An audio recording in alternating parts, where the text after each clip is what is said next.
Assalamualaikum warahmatullahi wabarakatuh. Selamat sore dan salam sejahtera buat kita semua. Baiklah, sore ini saya akan memberikan materi kuliah terkait dengan paham-paham kekuasaan.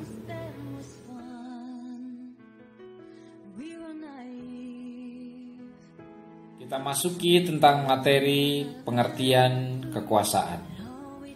Bahwa kekuasaan adalah kewenangan yang didapatkan oleh seseorang atau kelompok guna menjalankan kewenangan tersebut sesuai dengan kewenangan yang diberikan. Kewenangan tidak boleh dijalankan melebihi kewenangan yang diperoleh.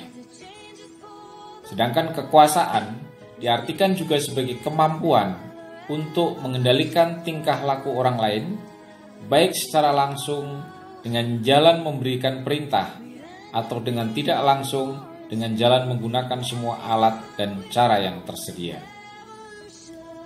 Bahwa kekuasaan biasanya berbentuk hubungan. Ada yang memerintah dan ada yang diperintah. Manusia berlaku sebagai subjek sekaligus objek dari kekuasaan.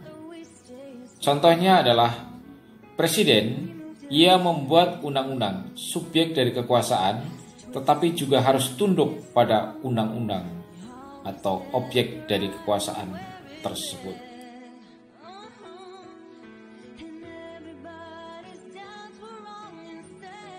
Kita lanjutkan tentang paham-paham kekuasaan menurut para ahli.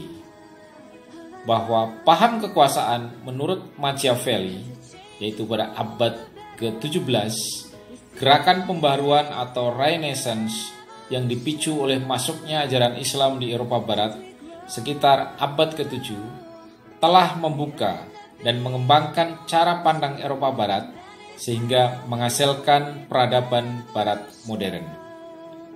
Di bidang politik dan kenegaraan, sumber pemikirannya berasal dari Machiavelli, seorang pakar ilmu politik dalam pemerintahan Republik Florence, sebuah negara kecil di Italia Utara yang berdiri sekitar abad ke-17.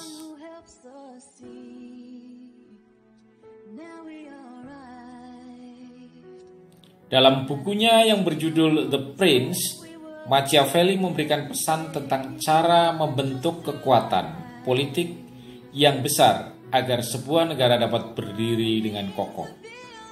Menurut Machiavelli, bahwa sebuah negara akan bertahan apabila menerapkan dalil-dalil sebagai berikut. Pertama adalah segala cara dihalalkan dalam merebut dan mempertahankan kekuasaan. Yang kedua adalah untuk menjaga kekuasaan rezim, politik adu domba atau divide et impera adalah sah. Dan yang ketiga adalah dalam dunia politik, yang kuat pasti dapat bertahan dan menang. Bahwa kekuasaan menurut Machiavelli memiliki otonomi yang terpisah dari nilai moral.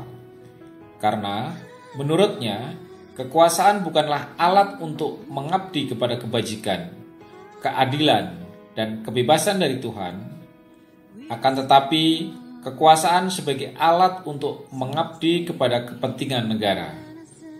Dalam pemikiran Machiavelli, kekuasaan memiliki tujuan untuk menyelamatkan kehidupan negara dan mempertahankan kemerdekaan. Hal ini dapat dilihat dalam karyanya di The Prince, di mana kekuasaan seharusnya merujuk kepada kepentingan kekuasaan itu sendiri, tidak lain untuk mewujudkan kekuasaan yang kuat.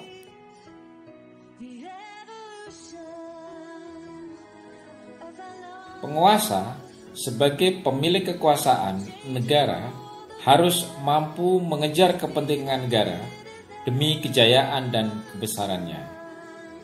Penguasa juga harus mampu menjaga kedaulatan negara dari berbagai ancaman yang mungkin terjadi. Untuk itu, penguasa harus memprioritaskan stabilitas negara dan selalu dalam kondisi siaga dalam menghadapi berbagai kemungkinan serangan musuh.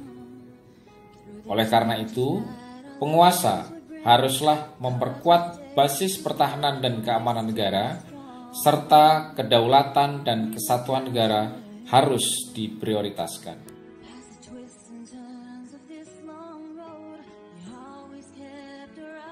Paham-paham kekuasaan menurut berbagai ahli, bahwa menurut Machiavelli, hukum memiliki peranan sebagai penengah untuk mencapai persatuan dan kesatuan bangsa dan negara. Namun, hukum tidak akan berjalan tanpa adanya intervensi dukungan penguasa. Peranan hukum yang besar dalam terciptanya stabilitas kekuasaan akan lebih baik apabila didukung oleh kekuatan militer.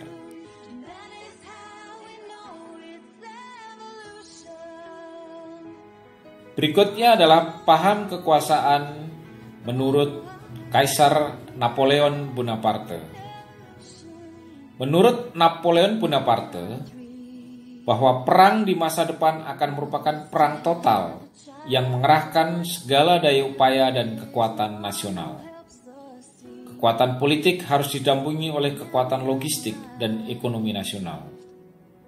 Kekuatan ini juga perlu didukung oleh kondisi sosial budaya berupa ilmu pengetahuan dan teknologi demi terbentuknya kekuatan hankam untuk menduduki dan menjajah negara-negara di sekitar Perancis.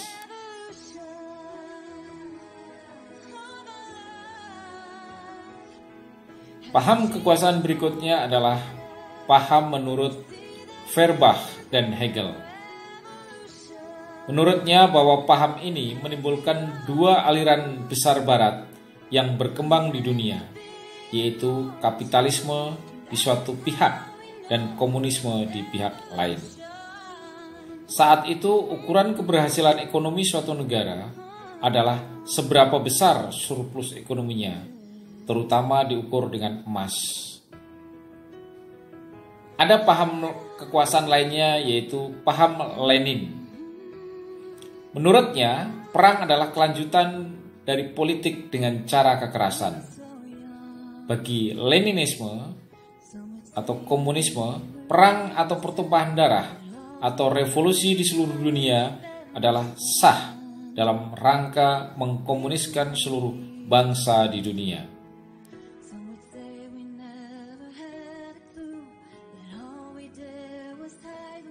Selanjutnya kita akan memasuki paham kekuasaan yang ada di Indonesia.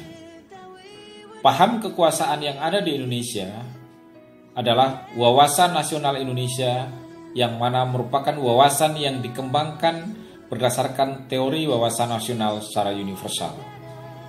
Bangsa Indonesia berfalsafah dan berideologi Pancasila, menganut paham tentang perang dan damai. Bangsa Indonesia cinta damai, akan tetapi lebih cinta kemerdekaan. Ajaran wawasan nasional bangsa Indonesia menyatakan bahwa ideologi digunakan sebagai landasan ideal dalam menentukan politik nasional, dihadapkan kepada kondisi dan konstelasi geografi Indonesia dengan segala aspek kehidupan nasionalnya. Tujuannya adalah agar bangsa Indonesia dapat menjamin kepentingan bangsa dan negaranya di tengah perkembangan dunia.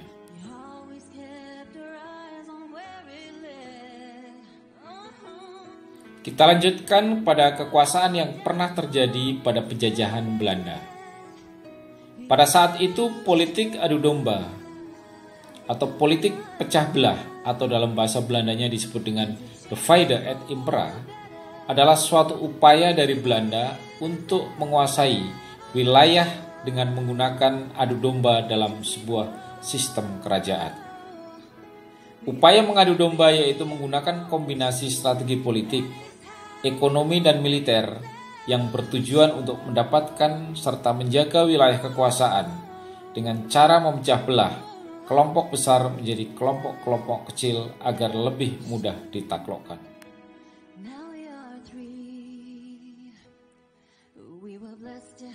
Politik divide et impera juga merupakan upaya pencegahan kelompok-kelompok kecil untuk bersatu, membentuk kelompok besar yang lebih kuat. Belanda menggunakan sistem divide et impera sejak awal memasuki Nusantara. Politik adu domba pada abad ke-17 sangat digemari oleh VOC untuk menguasai suatu daerah. Dengan cara inilah Belanda yang bahkan jumlahnya jauh lebih sedikit dari pribumi bisa menguasai wilayah Nusantara.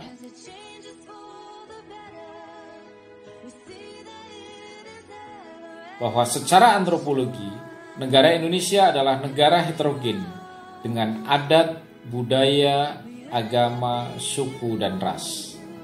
Inilah yang memudahkan bangsa Belanda untuk melakukan politik adu domba. Dalam memecah belah, Belanda menggunakan aksi isu atau provokasi, propaganda, desas-desus, bahkan fitnah kepada kekuasaan yang ada dengan disusupi permusuhan besar.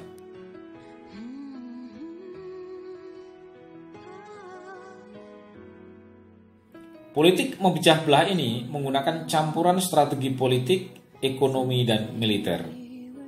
Pelaksanaan sistem ini yaitu dengan mengangkat satu pemimpin untuk dijadikan calon pemimpin tandingan yang telah ada. Politik pecah belah diwujudkan dengan menentang suatu kekuasaan, baik yang berada di pemerintahan maupun yang ada di masyarakat. Akan lahir dua pihak di dalam satu badan, baik di masyarakat maupun kerajaan. Salah satu pihak tersebut dibantu Belanda, sedangkan yang lain dipinggirkan.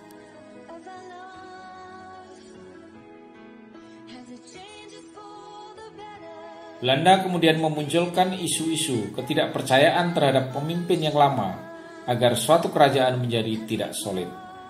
Bahkan, terkadang ada bumbu-bumbu permusuhan dalam tubuh keluarga kerajaan yang pantas menduduki singgasana kerajaan di luar garis keturunan raja.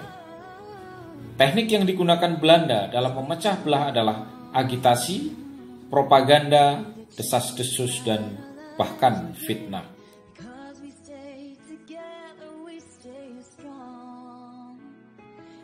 Demikianlah kuliah sore ini. Kita akhiri dengan wassalamualaikum warahmatullahi wabarakatuh. Sekian dan terima kasih.